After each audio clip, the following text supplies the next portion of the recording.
Hallo liebe Freunde und willkommen zu einem neuen Produktreview.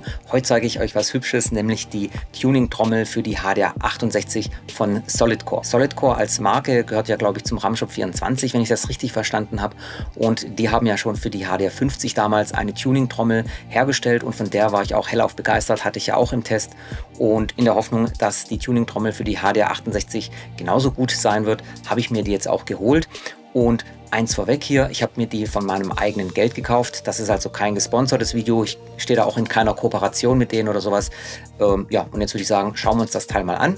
Und danach gibt es natürlich auf jeden Fall auch einen Schusstest. Da müssen wir mal schauen, wie diese Tuning-Trommel sich so in der Praxis bewährt und ja, wie die so funktioniert und ob es Spaß macht oder nicht. Und ich hoffe, ihr habt Spaß bei dem Video.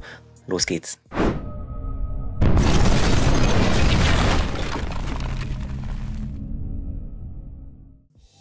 Und da ist das gute Stück in seiner vollen Pracht, die Tuning-Trommel für die HDR 68 von Solidcore. Jetzt kann man sich natürlich fragen, ja, wozu brauche ich überhaupt eine Tuning-Trommel? Was für Vorteile habe ich davon? Was sind die Unterschiede? Und da würde ich sagen, schauen wir uns einfach mal kurz im Vergleich an, die Tuning-Trommel mit der Standard-Trommel.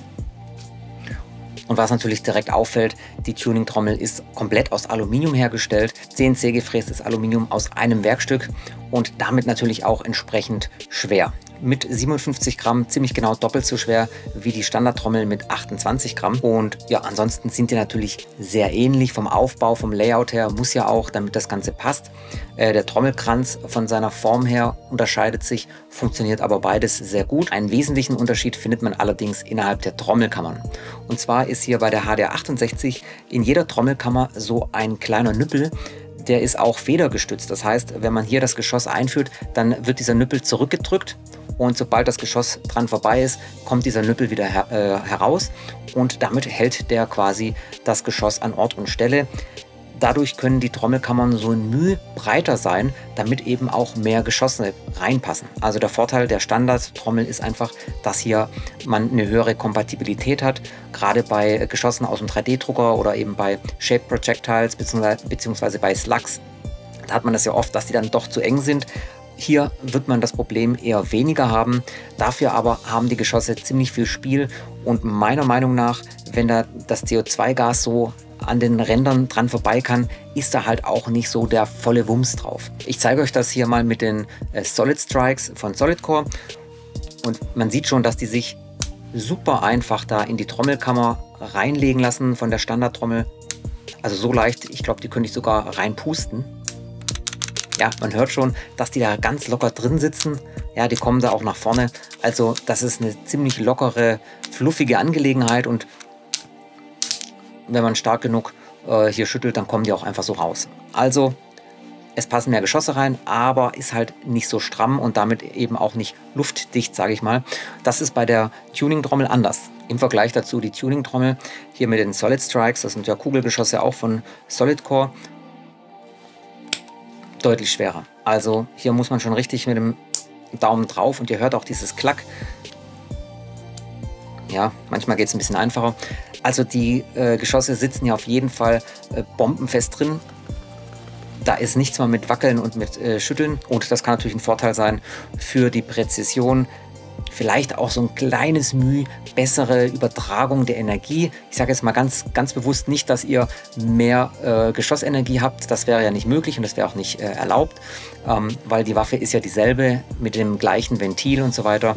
Also ihr habt trotzdem nur 7,5 Joule, das muss man hier auch mal gleich klarstellen. Und auch der Hayo hat es in seinem Vorstellungsvideo, darauf habe ich auch eine Reaction gemacht, direkt klargestellt, dass man mit einer Tuning-Trommel, dass das Tuning nichts mit Leistungstuning zu tun hat, dass man hier also nicht eine stärkere Waffe rausbekommt. Also, wie gesagt, Tuning-Trommel heißt in dem Fall, ihr habt eine bessere Verarbeitung, ihr habt das Ganze passgenauer. Es sieht auch einfach cool aus, muss man auch mal sagen. Und langlebiger wird es wahrscheinlich auch sein. Und meiner Meinung nach, dadurch, dass die Geschosse so fest hier drin sitzen und eben keinen Spielraum mehr haben, da kein Gas an den Seiten dran vorbeiströmen kann, vielleicht auch eine bessere Energieübertragung auf die Geschosse als mit der Standardtrommel, wollen wir es mal so bezeichnen. Spannender wird es dann schon bei Shape Projectiles oder bei Slugs eben, also alles, was keine rein Kugelgeschosse sind. Da kann es nämlich passieren durchaus, dass die hier nicht reinpassen. Jetzt hier habe ich zum Beispiel die Ballistic Target Rounds, die sind ja auch dafür freigegeben und die passen auch. Das hat der Hajo auch in seinem Video gezeigt und ich habe das auch schon getestet. Unterschied ist, dass man hier wirklich doch mit ziemlich viel Druck die ganzen, da hat es also nochmal quasi so eine extra Nut oder so ein extra Hindernis, wo die dran vorbei müssen, und das ist nicht ganz so einfach, die da reinzukriegen. Ja, hört ihr dieses Klack ganz deutlich? Beim Hajo im Video sah das so leicht aus, aber der ist auch ein kräftiges Kerlchen. Man muss schon ordentlich reindrücken. Ja, das Gute allerdings, die sitzen jetzt nicht so fest, dass die da nicht mehr rauskommen. Quasi das Arretieren, das geht ziemlich schwer. In die andere Richtung kommen die aber sehr leicht wieder raus. Also da muss ich gar nicht viel drücken. Und dann kommt der hier vorne wieder raus. Das heißt, das ist sehr gut gelöst.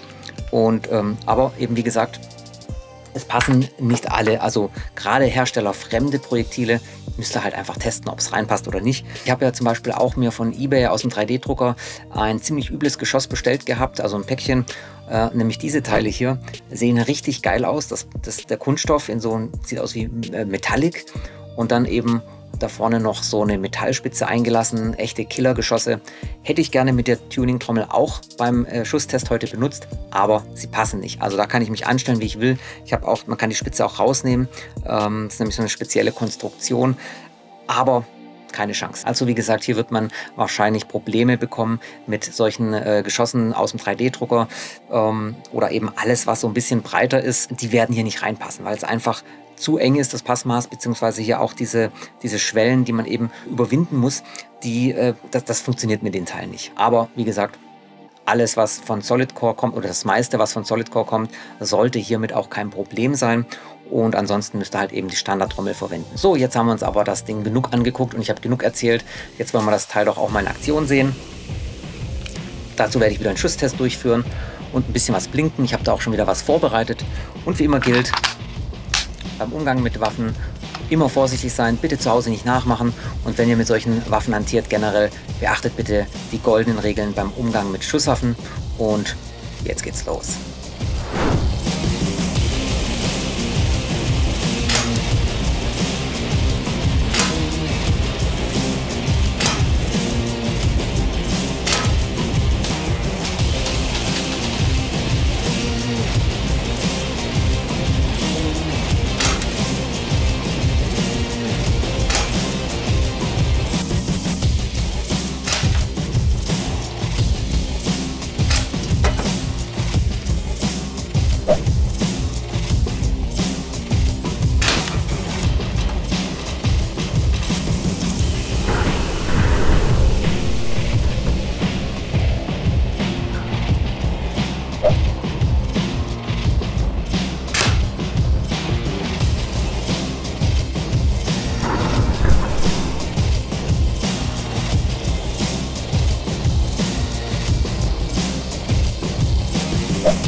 Ja, das hat doch auch mal wieder Spaß gemacht, wobei ich sagen muss, ich habe noch nie so lange gebraucht, um diese Apothekerflasche, dieses kompakte dicke Weißglas kaputt zu kriegen. Hängt auch immer von der Tagesform ab, aber sei es drum, ich fand den Test erfolgreich, hat wieder Spaß gemacht. Die Trommel tut ihren Dienst, sie hat gut funktioniert. Ja, ich fand es beeindruckend, vor allen Dingen bei der Konservendose. Die Kugelgeschosse, die Solid Strikes, die machen aus 5 Metern Entfernung da immer nur so eine kleine Delle rein, das kenne ich auch nicht anders. Aber der Ballistic Target Round, den ich jetzt diesmal benutzt habe, hat aus 5 Metern Entfernung mit der Tuning-Trommel eine richtig fette Delle reingemacht. Das fand ich also schon beeindruckend. Und ich werde jetzt abschließend noch einen einzigen Schuss ausführen, einen Schusstest machen, der aber nichts mit der Tuning-Trommel zu tun hat. Ich habe es ja am Anfang schon angekündigt, nämlich dieses Killergeschoss aus dem 3D-Drucker. Das möchte ich einmal testen. Passt leider nicht in die Tuning-Trommel, passt nur in die Standardtrommel rein. Aber nichtsdestotrotz, das werde ich noch einmal testen, nämlich auf die Konservendose. Und dann geht es gleich zum Fazit für die Tuning-Trommel.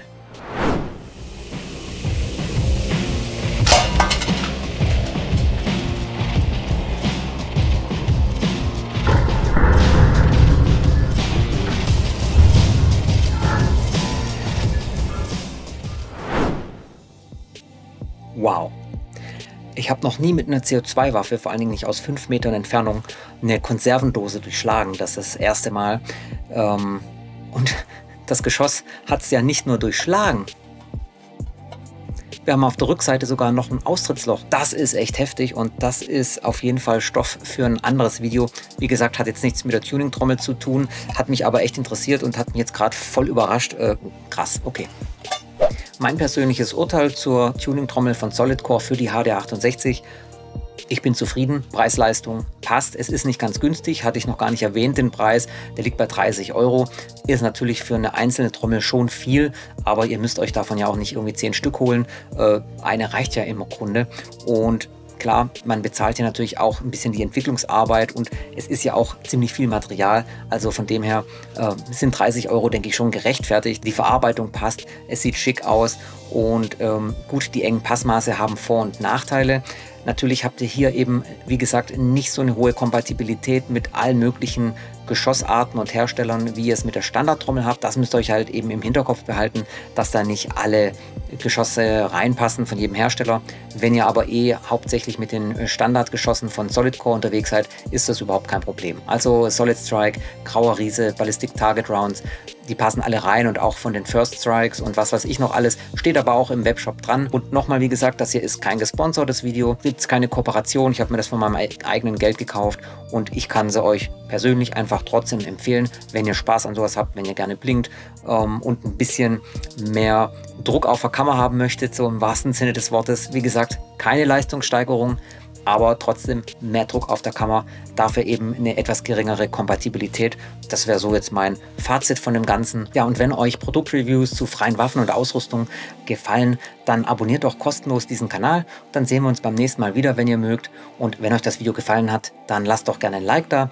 Vielen Dank fürs Zuschauen und ich sage bis zum nächsten Mal. Macht's gut. Ciao, ciao.